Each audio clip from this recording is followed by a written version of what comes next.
mastreets esocial media mandinotswera ndichiona kuti nyaya dziri kufamba sei. Ndinayo nyaya ndoda kuti ndinge ndiri ndinokuzivisai vazukuru imozvionera saka ndiite zvekuratidzai kavhidhio kachona nditi imozvionera imotaura kucomment section kuti munozviona seiwo zvinoitwa nedzimwe hama dzedu kana dzichinge dzakrosa mabhodha.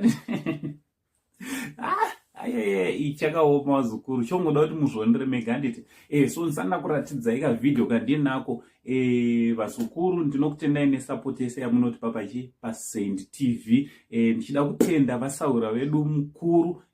Saura vedu mukuru pari zvino ndichawa health care anditi pane program dzimwe dzakawanda dziri kuuya dzamuchange muchiona ipo panapa paSaint TV dzichange dziri dzinosponswa nevechawa health care anditi so vazukuru kana nemiwo muchida kunge muri munosponsor maprograms pano paSaint TV ayo makasununguka kuti nyorera kana kuti bata panhamba dziri pascreen idzo isusu takasunungukawo kuti tinge tiri tinoita zvamunenge muchida kuti tinge tiri tinoita anditi ndichitozvikudi kwese kwamuri vazukuru vasekuru Saint.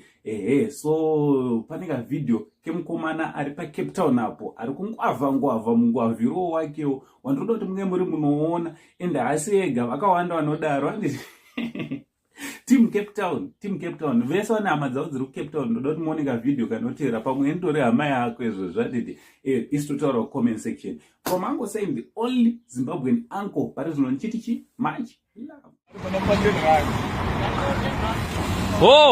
uyachinese famba zvakanaka mani. Uya mani chirema kani. Uya kani kawani. Aiwa kani ndikaise painternet vapi. Uya mani. Tinozokurangarirawo nazvo izvi. Uya mani. Timbofamba. Rati tozoti tati Cape Town tichiona uchirema rati timbotaurawo. Ya chirowa manje aiwa pinda ako. Pinda chirema.